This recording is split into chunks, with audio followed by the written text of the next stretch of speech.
Hello साथियों, welcome to the Exampur. हमें एग्जामपुर कलम से क्रांति की ओर नमस्कार, नमस्ते, गुड मॉर्निंग। तो क्लास आपकी एक नई शुरू हो चुकी है। तो सारे लोग क्लास को देखेंगे, बाद में फीडबैक देंगे, ठीक है। जैसे कि आज आपको दिख रहा है, आपके सामने मेजर इंटरनेशनल ऑर्गेनाइजेशन, बहुत महत्वपूर्ण आपके एग्जाम के लिए। मेजर इंटरनेशनल ऑर्गेनाइजेशन, प्रमुख अंतर्राष्ट्रीय संगठन, जो विश्व भर के लिए, विश्व के बहुत सारे देशों के लिए, विश्व के लोगों के लिए, विश्व के लोगों के स्वास्थ्य के लिए, विश्व में गरीबी मिटाने के लिए, विश्व में शांति के लिए और विश्व में समन्वय स्थापित करने के लिए ये काम करते हैं। क्या काम करते हैं? बहुत सारे काम करते हैं। एक एक ऑर्गेनाइजेशन को हम एक एक करके देखेंगे, उनके बारे में जानेंगे, उनसे संबंधित जो भी क्वेश्चन पूछे जाते हैं हम उनके बारे में देखेंगे। तो प्रमुख अंतर्राष्ट्रीय संगठन बहुत महत्वपूर्ण है आपके लिए। क्या हो जाएगा? प्रमुख अंतर्राष्ट्रीय संगठन। चलिए देखते हैं हम लोग आगे। सबसे पहले नंबर पे आता है आपका विश्व बैंक। कौन सा आता है? विश्व बैंक। और विश्व बैंक की स्थापना, वर्ल्ड बैंक का जो साइन दिख रहा है आपको, ये वर्ल्ड बैंक का साइन है। विश्व बैंक की स्थापना 1944 में 1944 में जब भारत आजाद भी नहीं हुआ था, तब विश्व बैंक की शुरुआत हो चुकी थी। वर्तमान में इसके सीईओ की बात करें, सीईओ होते हैं चीफ एग्जीक्यूटिव ऑफिसर, मुख्य कार्यकारी अधिकारी, मतलब कंपनी के या फिर किसी संगठन के मुख्य ऐसे अधिकारी जो वहां की उन जो ऑर्गेनाइजेशन या कंपनी की नीतियों को इम्प्लीमेंट करते हैं, उनको मुख्य कार्यकारी अधिकारी कहते हैं। चीफ एग्जीक्यूटिव ऑफिसर, यहाँ पे उसका फुल फॉर्म लिखी हुई है एब्रिविएशन की। तो आप हमेशा जब सीईओ यूज किया जाएगा तो आप मुख्य कार्यकारी अधिकारी समझेंगे, चीफ एग्जीक्यूटिव ऑफिसर समझेंगे, ठीक है। तो वर्तमान में क्रिस्टलिना जियोर्जिवा इसके सीईओ हैं। हेडक्वार्टर की अगर हम लोग बात करें तो वाशिंगटन डीसी में इसका हेडक्वार्टर है। वाशिंगटन डीसी, डीसी की full form district of Columbia, जो कि अमेरिका में है। कहाँ पर है? अमेरिका में है। तो वाशिंगटन डीसी में इसका हेडक्वार्टर है। वर्तमान में इसके सदस्य देशों की संख्या 198 है। हालांकि ये संख्या चेंज भी हो सकती है, ये स्थायी नहीं है, बढ़ भी सकती है और घट भी सकती है, ठीक है। तो आप इस चीज को याद रखेंगे। 189 इसके सदस्य देशों की संख्या है। आगे चलते हैं हम लोग और आगे आपको देखने को मिलता है इसके बारे में। विश्व बैंक 1944 में ब्रेटन वुड्स समझौता, ब्रेटन वुड्स एक सम्मेलन हुआ था, उस सम्मेलन में अंतर्राष्ट्रीय मुद्रा कोष के साथ बनाया गया था। किसके साथ? अंतर्राष्ट्रीय मुद्रा कोष के साथ इसको बनाया गया था। विश्व बैंक का अध्यक्ष पारंपरिक रूप से एक अमेरिकी होता है। विश्व बैंक का अध्यक्ष, इसको ध्यान रखेंगे, पारंपरिक रूप से आमतौर पर एक अमेरिकी ही होता है, क्योंकि ज्यादातर जो पार्ट है, ज्यादातर जो शेयर है वर्ल्ड बैंक में वो अमेरिका का ही है। तो ज्यादातर आपका जो विश्व बैंक का अध्यक्ष होता है वो अमेरिकी ही होता है आमतौर पर। विश्व बैंक और आईएमएफ दोनों वाशिंगटन डीसी में स्थित हैं। कहाँ पर? दोनों वाशिंगटन डीसी में स्थित हैं और एक दूसरे के साथ मिलकर काम करते हैं। क्या करते हैं? दोनों एक दूसरे के साथ मिलकर काम करते हैं। विश्व बैंक और आईएमएफ को जब धन की जरूरत होती है तो विश्व बैंक के पास जाता है। तो दोनों, चाहे आईएमएफ हो आपका, चाहे वर्ल्ड बैंक हो, दोनों क्या करते हैं? मिलके काम करते हैं। और ये दोनों के दोनों अमेरिका में स्थित हैं, वाशिंगटन डीसी में स्थित हैं। आगे चलते हैं हम लोग। आगे आपको दिख रहा है वर्ल्ड ट्रेड ऑर्गेनाइजेशन, विश्व व्यापार संगठन। क्या है? विश्व व्यापार संगठन। ये देश भर में व्यापार से संबंधित नीतियों और पॉलिसीज को बनाता है और उनको लागू करता है। स्थापना की बात करें तो 1 जनवरी 1995 को इसकी स्थापना होती है। कब? 1 जनवरी 1995 को विश्व व्यापार संगठन की स्थापना होती है। इसके हेड की बात करें तो पास्कल लेमी, इसके पास्कल लेमी वर्तमान में इसके हेड हैं। जिनेवा में इसका हेडक्वार्टर है और जिनेवा पड़ता है आपके स्विट्जरलैंड में, याद रखेंगे, ठीक है। WTO का हेडक्वार्टर कहाँ पे है? जिनेवा में। और इसके सदस्य देशों की संख्या इसमें 164 है। 164 इसमें सदस्य देशों की संख्या है। बहुत महत्वपूर्ण आपके लिए विश्व व्यापार संगठन, इसकी स्थापना और इसका हेडक्वार्टर, ये 3 चीजें बहुत महत्वपूर्ण है आपकी। आगे चलते हैं हम लोग। WTO को आधिकारिक तौर पर 1 जनवरी 1995 को मार्केस समझौते के तहत शुरू किया गया, याद रखेंगे, ठीक है। लिखी हुई जानकारी थोड़ी आपको लग सकती है कि काम की नहीं है, बट ये बहुत काम की है, ठीक है। 1 जनवरी 1995 को मार्केस समझौते के तहत इसको शुरू किया गया। 15 अप्रैल 1994 को 123 देशों द्वारा हस्ताक्षरित WTO ने गेट की जगह ली। किसकी जगह ली? गेट की फुल फॉर्म होती है general agreement on tariff and trade. क्या, general agreement and on tariff and trade, एक आम समझौता टैरिफ और ट्रेड को लेके, ठीक है। ये एक संगठन था जो 1948 में शुरू हुआ था। क्या था? गेट एक संगठन था जो 1948 में शुरू हुआ था, जो वही काम करता था जो वर्तमान में आपका WTO करता है। तो 1995 में गेट की जगह WTO ने ली, जिसका मुख्यालय कहाँ पर है? जिनेवा में। फिर से बता रहा हूँ, इसका हेडक्वार्टर कहाँ पर है? जिनेवा में। आगे चलते हैं हम लोग, और आगे आपको दिख रहा होगा अंतर्राष्ट्रीय मुद्रा कोष IMF। अंतर्राष्ट्रीय मुद्रा कोष IMF की बात करें तो इसको स्थापित करने की बात शुरू होती है 1944 से। हालांकि ये स्थापित होता है 27 दिसंबर 1945 को। कब? 27 दिसंबर 1945 को वाशिंगटन DC में अंतर्राष्ट्रीय मुद्रा कोष स्थापित होता है। अंतर्राष्ट्रीय मुद्रा कोष दुनिया भर के लोगों के लिए आर्थिक सहायता देता है, आर्थिक मदद देता है। तो अंतर्राष्ट्रीय मुद्रा कोष की स्थापना होती है 27 दिसंबर 1945 को। 1945 को इसकी स्थापना होती है। इसके चीफ इकोनॉमिस्ट, मुख्य अर्थशास्त्री हैं इसकी वर्तमान में अगर देखा जाए तो गीता गोपीनाथ। कौन है? गीता गोपीनाथ, जिनके पिताजी का नाम था TV गोपीनाथ। इनका जन्म होता है कर्नाटक में, भारत के कर्नाटक में इनका जन्म होता है, मैसूरू में। कहाँ पर? मैसूरू में इनका जन्म होता है। हालांकि इन्होंने बाद में अमेरिकी नागरिकता ली और अब ये अमेरिका की नागरिक हैं, सिटीजन ऑफ अमेरिका है ये, और भारतीय मूल की हैं गीता गोपीनाथ, क्योंकि इनका जन्म भारत के कर्नाटक में हुआ था। चलिए, अंतर्राष्ट्रीय मुद्रा कोष की अगर हम लोग बात करें तो अंतर्राष्ट्रीय मुद्रा कोष का जो मुख्यालय है वाशिंगटन DC में इसका मुख्यालय है। और इसके सदस्य देशों की बात करें तो 189 इसके सदस्य देश हैं। कितने हैं? 189 इसके सदस्य देश हैं। आगे हम लोग चलेंगे, अंतर्राष्ट्रीय मुद्रा कोष IMF, इंटरनेशनल मॉनेटरी फंड। अंतर्राष्ट्रीय मुद्रा कोष और the International Monetary Fund, also known as the fund, इसको फंड के रूप में भी जाना जाता है क्योंकि दुनिया के बहुत सारे देशों को फंड करता है, निधि देता है, ठीक है। इज एन इंटरनेशनल ऑर्गेनाइजेशन, यह एक अंतर्राष्ट्रीय संगठन है। हेडक्वार्टर इन वाशिंगटन, कहाँ पर है? हेडक्वार्टर वाशिंगटन DC में है। कंसिस्टिंग ऑफ 189 कंट्रीज के साथ मिलकर काम करता है। टू फोस्टर ग्लोबल मॉनेटरी, वैश्विक मौद्रिक सहयोग को बढ़ावा देने के लिए, cooperation and secure financial stability, और वित्तीय स्थायित्व को सुरक्षित रखने के लिए, वित्तीय स्थिरता को सुरक्षित रखने के लिए, साथ के साथ facilitate international trade, promote high employment and sustainable economic growth and reduce poverty, गरीबी को कम करने के लिए, रिड्यूस पॉवर्टी मतलब गरीबी को कम करने के लिए, around the world while periodically depending on world bank for its resources. जो आपका IMF होता है, मैंने पहले भी बताया कि अपने रिसोर्सेज के लिए, अपने खर्चे की पूर्ति के लिए ये वर्ल्ड बैंक पर ही निर्भर होता है, वर्ल्ड बैंक पर ही निर्भर होता है। इधर पढ़ेंगे हम लोग, इधर पढ़ेंगे हम लोग वाशिंगटन DC में मुख्यालय वाला एक अंतर्राष्ट्रीय संगठन है। इसका मुख्यालय कहाँ पर है? वाशिंगटन DC में, जिसमें वैश्विक मौद्रिक सहयोग को बढ़ावा देने, वित्तीय स्थिरता को सुरक्षित करने। वित्तीय स्थिरता को सुरक्षित करने का मतलब है कि अगर दुनिया के कहीं भी किसी भी हिस्से में वित्तीय अस्थिरता फैलती है, फाइनेंशियल अनस्टेबिलिटी आती है, तो उसको ये सुरक्षित करता है, उसको प्रोटेक्ट करता है, ताकि कोई भी देश बर्बाद होने से नहीं बचे, या फिर उसको वित्तीय आर्थिक मदद मिल सके, वित्तीय मदद मिल सके। जैसे कि हमारा पड़ोसी पाकिस्तान को कई बार IMF ने मदद दी है ताकि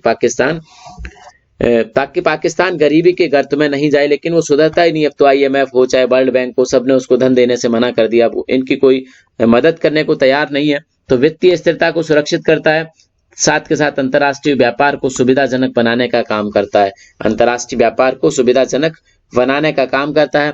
दुनिया भर में उच्च रोजगार को बढ़ावा देना है।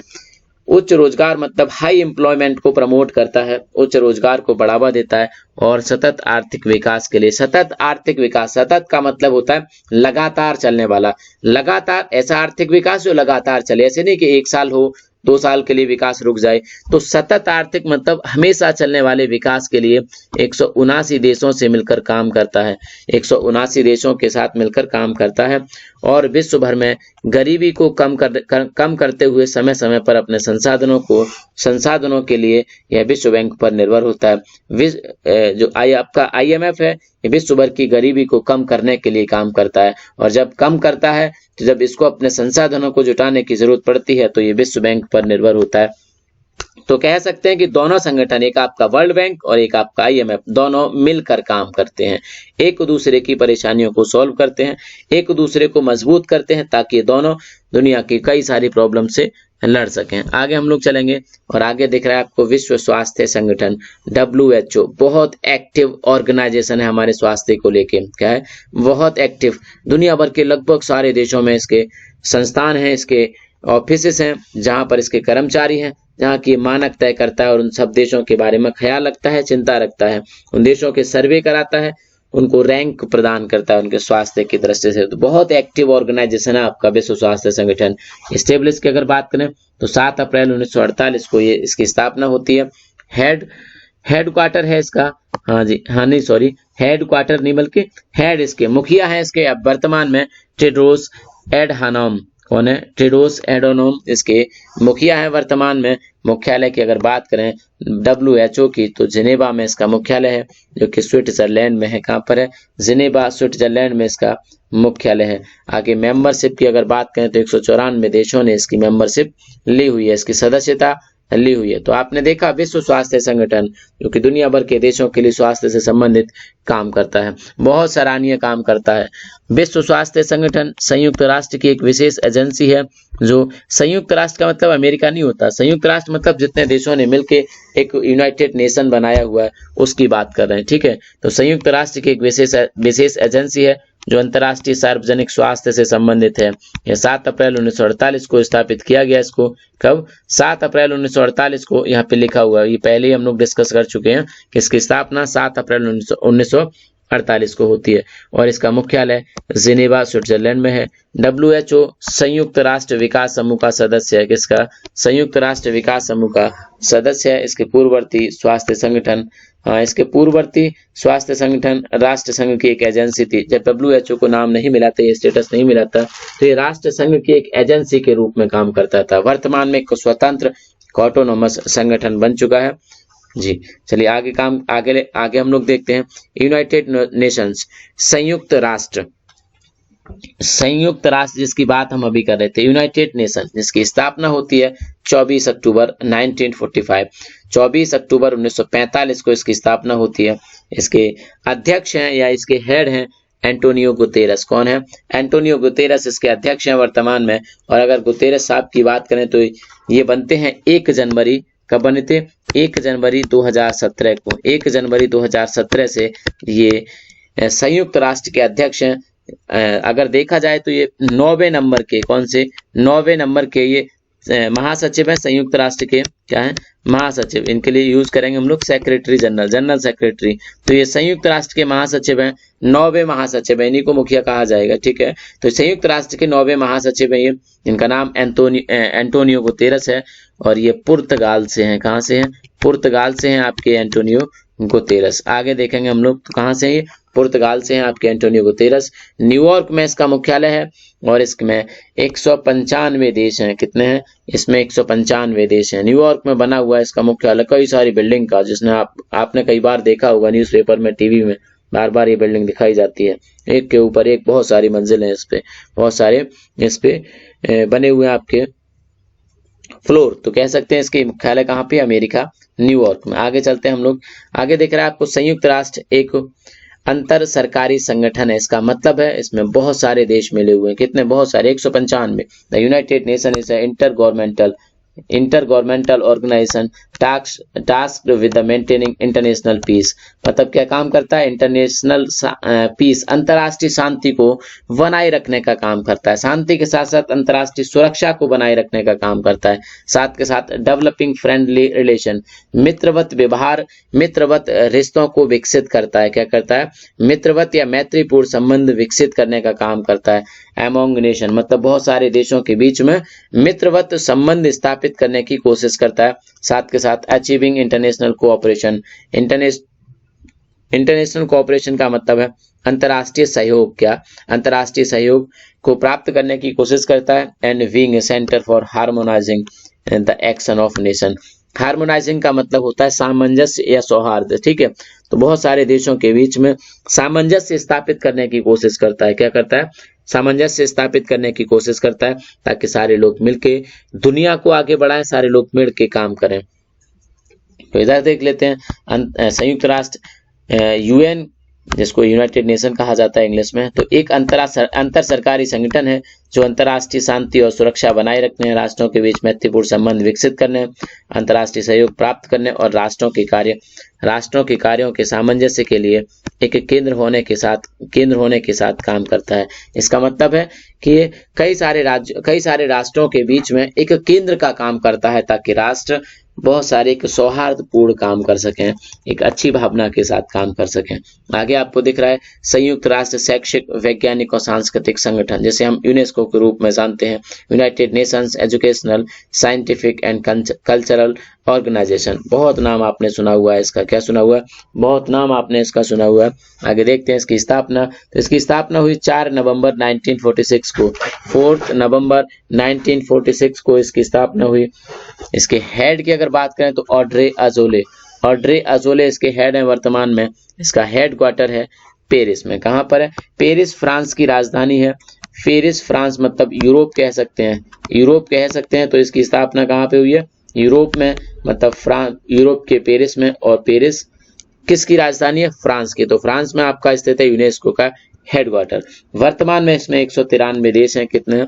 वर्तमान में इसमें 193 देशों की संख्या है। यूनेस्को विश्व भर में बहुत सारे स्थलों को सुरक्षित रखने का काम करता है, ताकि दुनिया भर के लोगों की संस्कृति और शिक्षा बचाई जा सके, उसको सुरक्षित किया जा सके। तो संयुक्त राष्ट्र शैक्षिक, वैज्ञानिक एवं सांस्कृतिक संगठन संयुक्त राष्ट्र के भीतर एक एजेंसी है। ये भी एजेंसी किसकी है? यूनाइटेड नेशन की एजेंसी है। ठीक है, एक एजेंसी है जो शैक्षिक, विज्ञान और सांस्कृतिक कार्यक्रमों पर अंतर्राष्ट्रीय सहयोग के माध्यम से शांति, सामाजिक न्याय, मानवाधिकार और अंतर्राष्ट्रीय सुरक्षा को बढ़ावा देने के लिए जिम्मेदार है। क्या करता है? ये विज्ञान और सांस्कृतिक कार्यक्रमों के माध्यम से, किसके माध्यम से? जो शैक्षिक, विज्ञान और सांस्कृतिक कार्यक्रमों के माध्यम से दुनिया भर में शांति स्थापित करना चाहता है, सामाजिक न्याय दिलाना चाहता है। सामाजिक न्याय का मतलब होता है सोशल जस्टिस। सोशल जस्टिस होता है कि दुनिया भर में जैसा भी समाज हो, वहां पर हर समाज के व्यक्ति को बराबर का दर्जा मिले। तो क्या कहा जाता है? उसको सामाजिक न्याय कहा जाता है। समाज के हर व्यक्ति को न्याय मिले। क्या मिले? समाज के हर व्यक्ति को न्याय मिले। मानव को मानव समझा जाए। ये नहीं कि कोई भी मानव गरीब है तो उसको मानव ही न समझो, उसके अधिकारों की रक्षा ही न करो। तो उसके अधिकारों की रक्षा हो, मानव को मानव के अधिकार दिए जाएं, मानवाधिकार दिए जाएं, कहने का मतलब ये। तो अंतर्राष्ट्रीय सुरक्षा को बढ़ावा देने के लिए जिम्मेदार है। आगे हम लोग चलते हैं। संयुक्त राष्ट्र बाल निधि, जिसे हम यूनिसेफ के रूप में जानते हैं।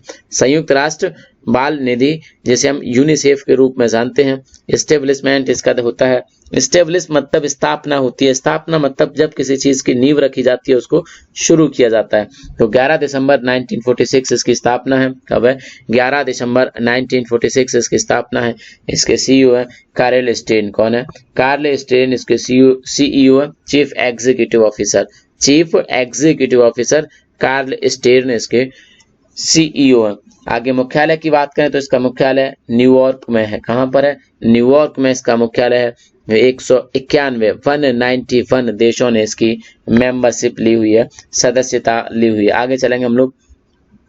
आगे आपको देखने को मिल रहा होगा संयुक्त राष्ट्र बाल कोष यूनिसेफ, जिसे मूल रूप से संयुक्त राष्ट्र अंतर्राष्ट्रीय बाल आपातकालीन कोष के रूप में जाना जाता है। क्या जाना जाता है? जिसे मूल रूप से संयुक्त राष्ट्र अंतर्राष्ट्रीय बाल आपातकालीन कोष के रूप में जाना जाता है। 11 दिसंबर 1946 को संयुक्त राष्ट्र महासभा द्वारा यह बनाया गया था।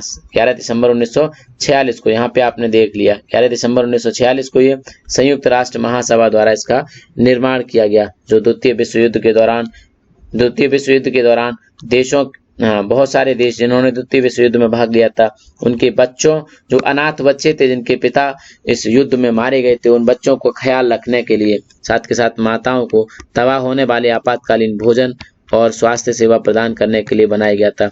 यहाँ से तबाह होने वाले हटा देंगे, ठीक है, तबाह होने वाले इसको हटा देंगे। इसका मतलब है कि जो द्वितीय विश्व युद्ध में जिन बच्चों ने अपने पिता को खोया, जिन बच्चों ने अपनी माता को खोया, उन बच्चों का ख्याल रखने के लिए इस यूनिसेफ को बनाया गया। जिसका पूरा नाम है the United Nations Children's fund.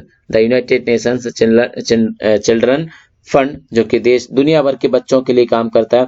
खासकर उन बच्चों के लिए बनाया गया था इसको जो द्वितीय विश्व युद्ध में अपने माता पिता को खो चुके थे, जो अनाथ हो गए थे और जिनको पालने वाला जिनकी अपब्रिंगिंग वाला कोई बच्चा ही नहीं था, तो उसकी जिम्मेदारी यूनिसेफ ने ली। वर्तमान में दुनिया भर के बच्चों के लिए काम करता है। और अगर एक क्वेश्चन ये भी पूछा जाता है कि इंडिया के ब्रांड एम्बेसडर कौन है, तो इंडिया की ब्रांड एम्बेसडर की अगर हम लोग बात करें तो पिछली बार 14 नवंबर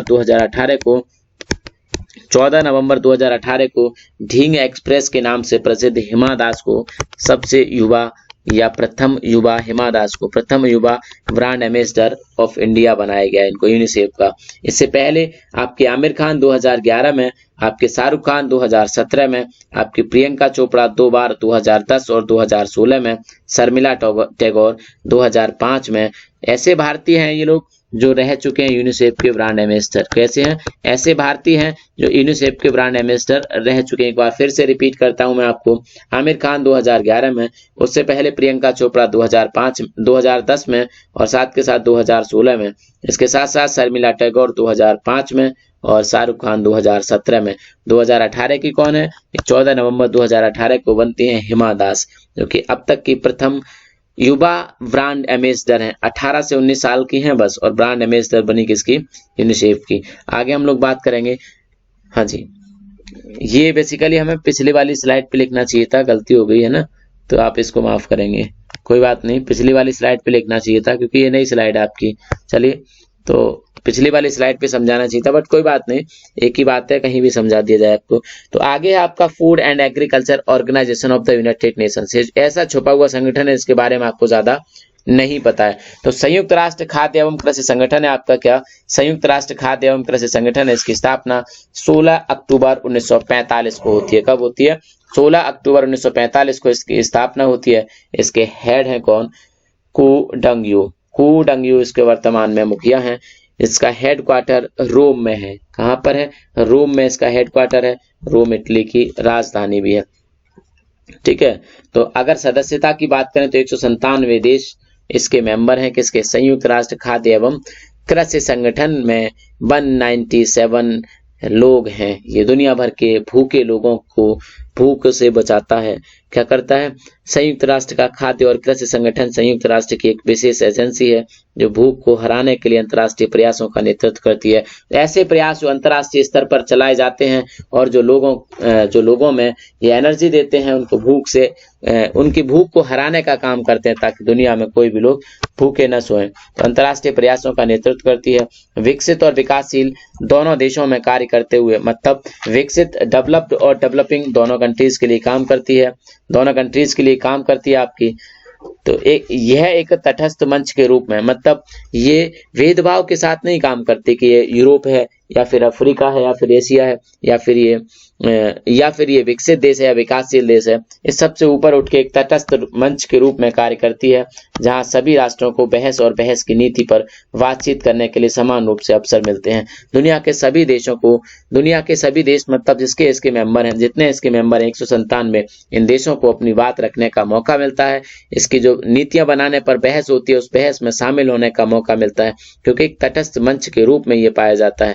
जबकि वर्ल्ड बैंक वगैरह थी, वो अमेरिका की ही ज्यादातर मानी जाती है, क्योंकि उनके अध्यक्ष वगैरह भी अमेरिका से ही बनते हैं। उनका जो वर्ल्ड बैंक है उसमें ज्यादातर शेयर भी अमेरिका का ही होता है, तो वो उतने तटस्थ नहीं हो पाते। ये ज्यादा तटस्थ है आपका संयुक्त राष्ट्र खाद्य और कृषि संगठन। चलिए, इसके बाद हम लोग आगे बात करते हैं। और आगे आपका अंतर्राष्ट्रीय श्रमिक संगठन दुनिया भर के मजदूरों के लिए काम करता है। अंतर्राष्ट्रीय श्रमिक संगठन, आपका मजदूर दिवस अगर पूछा जाए तो 1 मई होता है मजदूर दिवस। ठीक है, 1 मई होता है, इसको भी आप याद रखेंगे, लेबर डे भारत का। ठीक है, 1 मई होता है। आगे हम लोग बात करेंगे अंतर्राष्ट्रीय श्रमिक संगठन, जिसकी स्थापना होती है 29 अक्टूबर 1919। ठीक है, 1919 को। कब होती है? अंतर्राष्ट्रीय श्रमिक संघ, इंटरनेशनल लेबर ऑर्गेनाइजेशन, इसकी स्थापना होती है 29 अक्टूबर 1919 को। ये पुराना है थोड़ा। ठीक है, इसके हेड है वर्तमान में गाय राइडर। कौन है? गाय राइडर इसके हेड हैं। इसका मुख्यालय जिनेवा स्विट्जरलैंड में है। कहाँ पर है? इसका मुख्यालय जिनेवा स्विट्जरलैंड में है। इसमें सदस्यों की संख्या 187 है। कितनी है? 187 इसमें सदस्यों की संख्या है। आगे हम लोग देखेंगे अंतर्राष्ट्रीय श्रम संगठन ILO के रूप में जिसको हम जानते हैं, एक संयुक्त राष्ट्र एजेंसी है। ये भी क्या है? संयुक्त राष्ट्र, जितने देश हैं आपके यूनाइटेड नेशंस हैं उनकी एक एजेंसी है, उन्हीं के लिए काम करती है आपका, जिसका जनादेश श्रम मानकों को निर्धारित करके सामाजिक न्याय को बढ़ावा देना। सामाजिक न्याय फिर से वही आपका सोशल जस्टिस मतलब समाज के हर व्यक्ति को बराबर का दर्जा मिले, चाहे वो अमीर हो चाहे वो गरीब हो, ठीक है, चाहे वो किसी देश का हो चाहे वो किसी तरह के समाज में रहता हो, हर व्यक्ति को बराबर का दर्जा दिया जाए। तो सामाजिक न्याय को बढ़ावा देने और सभ्य कार्य को बढ़ावा देने के लिए काम करता है। यह संयुक्त राष्ट्र की पहली विशेष एजेंसी थी, क्योंकि ये क्या थी, तब तक तो संयुक्त राष्ट्र बना भी नहीं था, उससे पहले ही आपकी क्या 1919 में अंतर्राष्ट्रीय लेबर या श्रम संगठन बना दिया गया था ILO। तो तब तक तो क्या नहीं बना था, तो इसीलिए कहा जाता है इसको संयुक्त राष्ट्र की ये पहली एजेंसी है, ठीक है, पहली विशेष एजेंसी है। इसके बाद आपको दिख रहा होगा थैंक्स फॉर वॉचिंग। तो ये थी आपकी क्लास, इसमें महत्वपूर्ण बहुत सारे संगठन, इन्हीं से क्वेश्चन पूछे जाते हैं, बचे हुए सारे संगठन आपके कल की क्लास में होंगे। क्लास ज्यादा लंबे होने से कोई फायदा नहीं है, आप लोग फिर उसको देख नहीं पाओगे, याद नहीं कर पाओगे। ये आपके 10 के आसपास थे, उम्मीद है शाम तक आप इनको रिपीट करोगे और देख लोगे, ठीक है। तो चलिए, thanks for watching, thank you, जय हिंद, जय भारत, थैंक यू।